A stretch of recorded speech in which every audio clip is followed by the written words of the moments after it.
I was going to take the prerogative of not only responding to the session, but responding to the conference. And so actually, I wouldn't mind a little back and forth here just for 1 second. So Mars, I'm just curious what your, or Baron, whether you have responses to Fanya's position, and and then I'll maybe take it from there.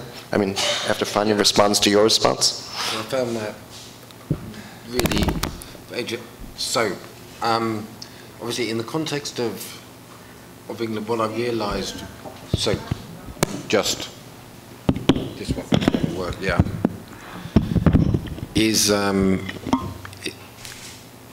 that in England and in Holland, the Republican thing was quite a violent thing.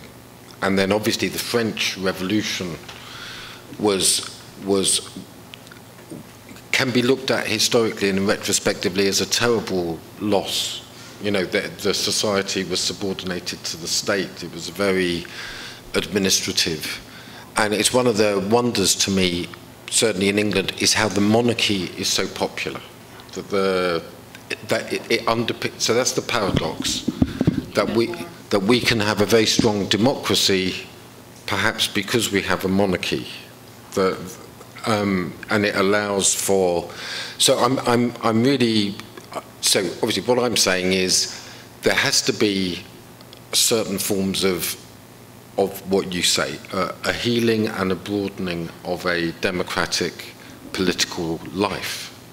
And how, I mean, in Jewish life, I just want to say there was always the democratic component in the Kehillah, but there was also the traditional component of the rabbis who weren't elected. There was a constant balance between the knowledge, the reproduction of the tradition, the hierarchy of that, and so simultaneously a very strong egalitarianism and a very strong sense of hierarchy. And one of the things that's come out from the conference for me is how to engage with the healing with those two things that are really damaged. The first is the whole experience of the Mizrahi immigration into Israel, and the second is, which I also grew up with, which was the terrible treatment of religious people. That they felt that they were very humiliated people who arrived and they had their payot cut off, and they were, these things. So how can there be, what I'm interested in is how can there be a polity, a Jewish polity, and here we've got to distinguish between liberalism and liberty. That what you say is right, the tradition of liberty and the liberties, but one of the liberties, obviously, which in France, for example, under republicanism was subordinated, was religious self-organization. One of the liberties was that, and it was actually quite corporate. There were the legal liberties, and all those different things. So I'm just wondering whether it has to be even more paradoxical and radical than republicanism, that a new conception which has got to be a Jewish conception of community. That's what I was trying to get at with exile, that building. Essentially, what I've got from the conference, Elon, is a sense of loss and dispossession of a tradition that used to have the state and has lost the state. There's lost the Medina, and so that's why I'm thinking that those conceptions of really strong cities, thinking about self-governing cities is and then the balance of interests and recognizing the different interests and traditions within them. Do you want to say something? Thank you for this. It's quite interesting because ideally we should have stopped at this point in Israeli history, gone back to the state of nature, all of us, as in the end of Locke's second treatise, spent a little holiday in the state of nature, reassembled, and rewritten our contract, and created a new state. Ideally, we can't. No. We can't. We have to live on with the memories, with the insults, with the tensions, with the horrible humiliation that some people encountered, with the striking poverty that others, with the shattered dreams of others. We have to live with it and do what we can. So healing, yes, building, we need to build on. And one way to do it, I think, is to bank on the better Jewish tradition of, let me put it in the most minimal way, verbal violence only. Verbal violence only. I'm thinking even these very, very scary days that we are now going through, not just between Jews and Palestinians, but between Jews and Jews. Between Jews and Jews. That since 1882, the beginning of new modern Jewish settlement in the land of Israel, and until today, so we are getting to a good 140 years, the number of Jews killed by other Jews on political grounds, going through the whole thing, I also checked it with some colleagues whose field of expertise it is less than 50. 50. I'm counting a couple of political murders in the Moshavot, in the first Aliyot, the Machtarot, the undergrounds. Altalena, not Arlozorov because we don't know, but certainly Emil Grünzweig and Rabin and Kastner and so on. Less than 50. The number of European, of course, and any other? You can recount it, less than 50 Jews killed by other Jews on political grounds, 50 too much. The number of European countries who can boast a similar number is perhaps two that I can think of, which is Switzerland and Iceland. And I'm not sure even that Iceland is in Europe. Mm. So yeah, we have a way of doing that, but this is no promise for the coming future. So unless we reinvent ourselves without going to the state of nature, I'm not quite sure that we're not going to break this mold of Jewish verbal violence only.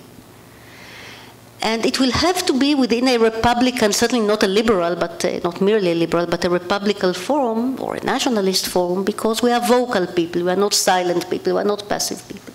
We can't live in a Singapore-style regime because we are too vocal and active for that. So it needs to be either some kind of a Republican arrangement or some kind of an ultra-nationalist arrangement, perhaps halachic, perhaps not halachic. If anybody can think of other options, I would be glad to hear them. I think that Adam has a lot to say, and I'm curious to hear it. Oh, okay. Please.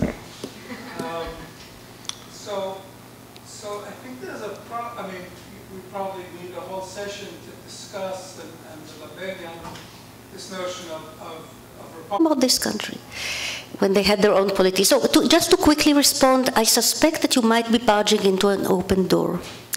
Because if you remember when I, tongue-in-cheek, defined my wet republicanism, I distanced it from both the classical and indeed the Western republican tradition. For the lack of a better word, I called it wet republicanism, in which I said, quite openly, it is not about virtue.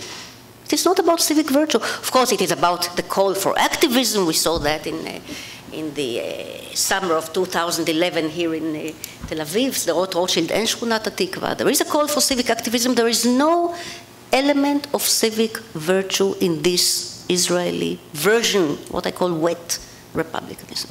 I also said that whereas in the 1920s and 30s, the kibbutz, the early beginnings of the Palmach, the kibbutz's allies, labor, Zionism, even Tel Aviv, they were not the isolated elites they became later on, of course, but they were already quite singular. That was within, I said that. There were other groups missing. Of course there were other groups missing. I'm saying this was the playground in which the polity grew. But I said myself, just to reiterate it, that it was, by the way, it was no less authentic than any other group.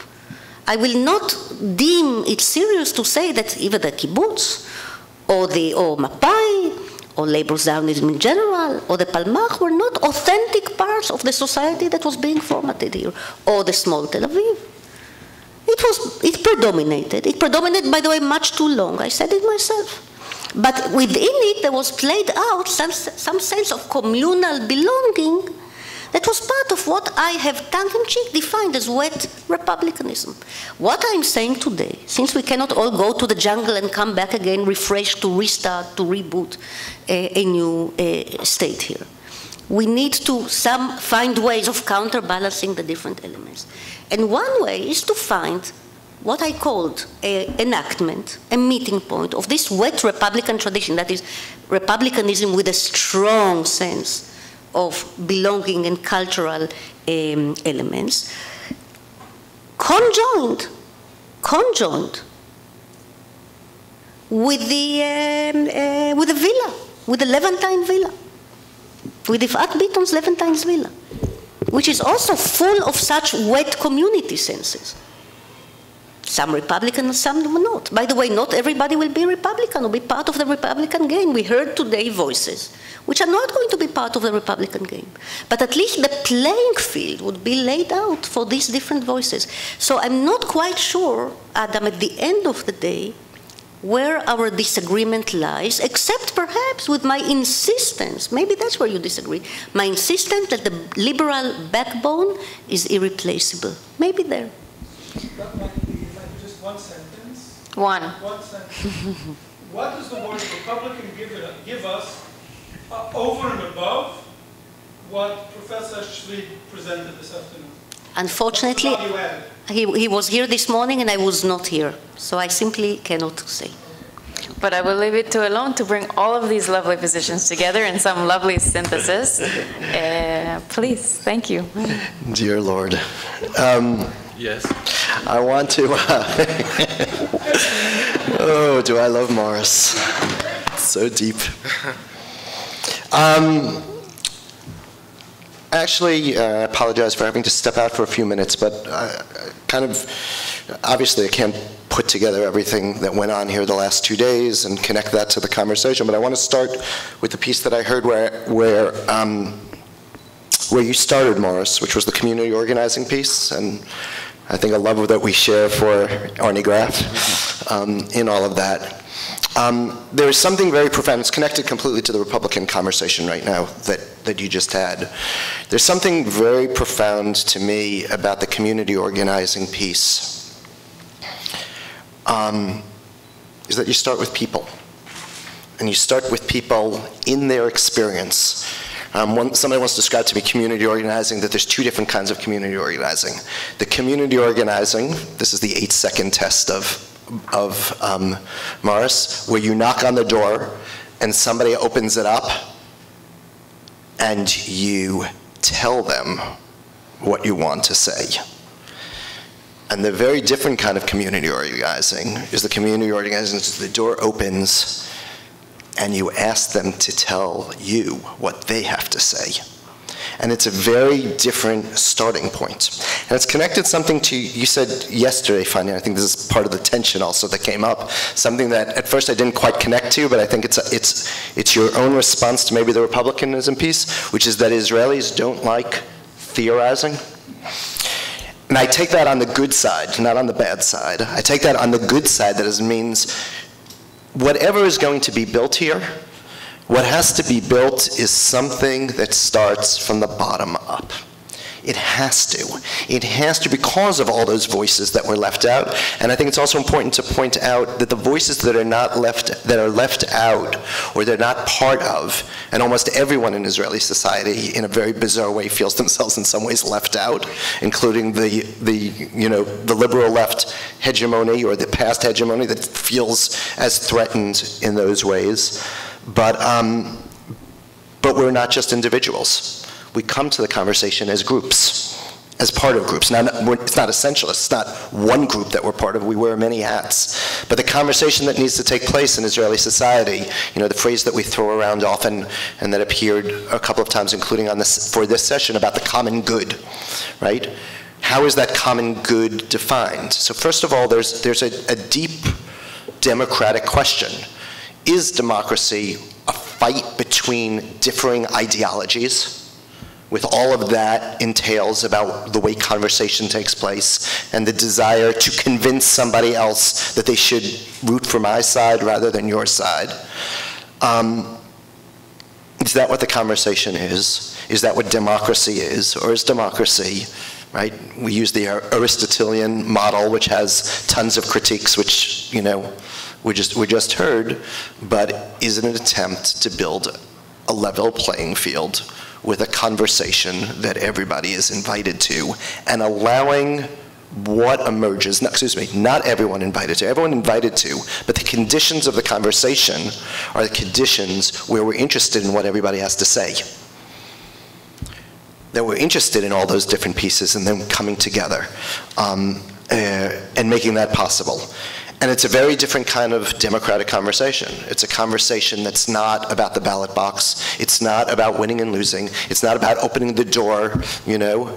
My daughter worked for, V15 this summer. And so she had this little anecdote that I loved, is they had these t-shirts that, you know, said Pashut Machlifim. And so somebody came up to her on the street and said, you know, simply switch the government, right? Simply switch. And somebody came up to her and said, I agree with you about the switch, but it's not so simple, right? And that piece, you know, that's in there, you know, demands a much richer understanding of what kind of change we want and who is going to bring about the change and who's going to be involved in that change and for what reason. In that conversation, maybe I'll say something that we talk often about the different tribes of Israeli society, right? We have the religious and the ultra-religious and the secular. One of the difficulties of building a Tov Meshutaf is that there's so many different senses of what the good is. And so how do you bring a conversation together that somehow can bridge or make what was called earlier, I call it a semi-permeable membrane between these different groups.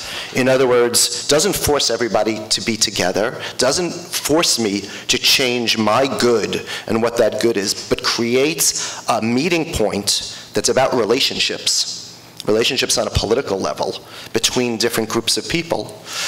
So we have all these different groups in Israeli society, but one of the things that I think comes out so forcefully out of this conference is that perhaps the major group difference is the difference between the universalists and the particularists, wherever we find them, right? And that understanding that there's such different languages between those two different groups, and what is the semi-permeable membrane? And I think we got a small, and to me, also I get a lot of nachas from it, but also I think it's just a very powerful model.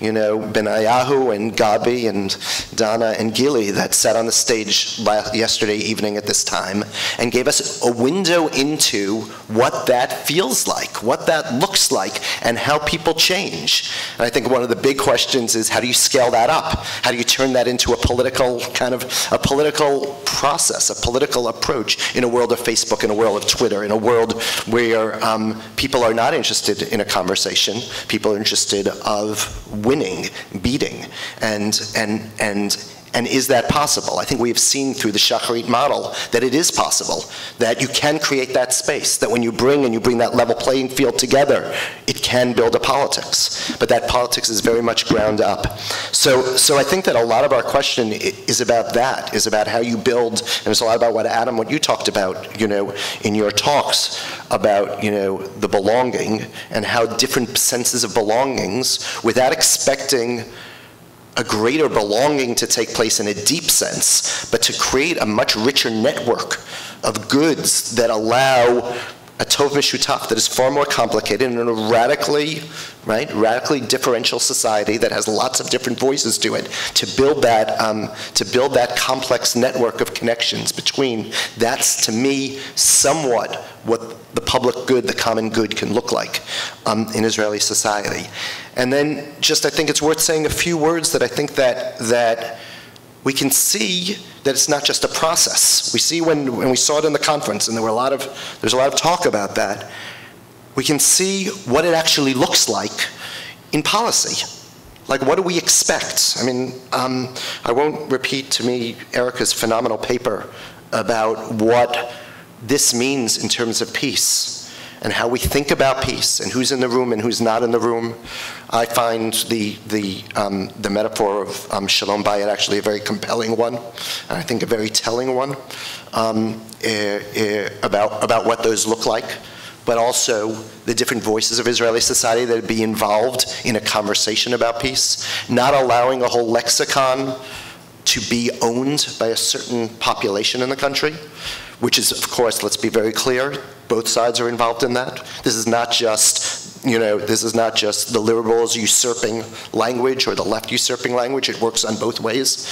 In many ways, that language is given over to another side.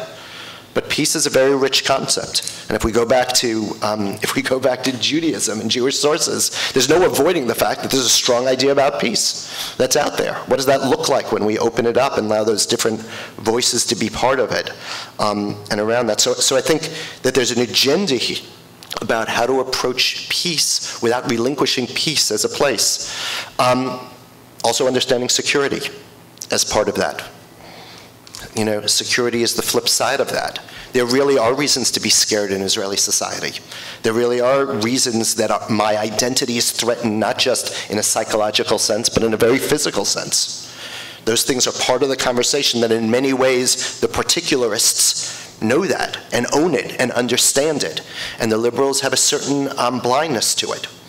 And so the whole kind of approaching that, the question of, what I would call the Tov Meshutaf and applying to peace issues, I think you can, have a rich point. I think we saw it in terms of the relationships of religion and state. I thought we saw, the very odd that I was blamed at the beginning of the conversation because the speakers weren't exactly clear about what we were talking about. But in the end, they hit their voice in a very clear way, and I think they put out a very compelling argument about what would happen if we looked at Judaism this way. And if we applied Judaism in this way, and that the Jewish voice, right, without being essentialist about the Jewish voice, but has some places to resist, and this gets into the third point, which will be the economic point, places to resist the crassness of a world that either becomes materialist in a radical way or loses its sense of value and doesn't have a different way of conversing about what value is. And imagine what a Jewish state would mean when you have those things in the room, when that's what's brought in, when those are the kind of values that are out there. And I would bring in the economic conversation as well as something that a common good has to say, that often, one of the ironies of the right-wing model is that I would expect the right wing to embrace conservatism. And yet the right wing, by and large, in Israel and abroad, have embraced the crassest of neoliberalisms, kind of in its economic ways of viewing things. The response, from my mind, of a social democratic view, I think has deep problems that the left, partially because social democracy has so much been on the retreat in Israeli society, it hasn't faced up to its problems, its difficulties. And we've heard about them. The liberal notion of kind of a state cookie-cutter solution to things. Again, the need to have place-based, lived experience of people. Tzedakah, it was brought out today. I forget who was speaking about it, the idea of charity. Mayor, I believe, was talking about it, right? We're not just about tzedek. We're not just about justice. We're about tzedakah and the place of tzedakah within that world. So I think just kind of last words, or kind of to say, to sum up, I think that there's a demand for a different kind of process in Israeli society, a different way of engaging the different groups of Israeli society in all their complexity, a level playing field that allows those voices to be heard and to be part of building a republicanism, or whatever we want to call kind of that coming together. But I think it also has very clear implications of what we do and why we do them, and I think that that's the challenge. And I hope that we succeeded, in putting some of that on the table. Thanks to everyone sitting here. Thanks to those of you who've made it to the last minutes of the conference, and I hope that it was successful in moving us a little bit forward, which is what the goal is. Good evening.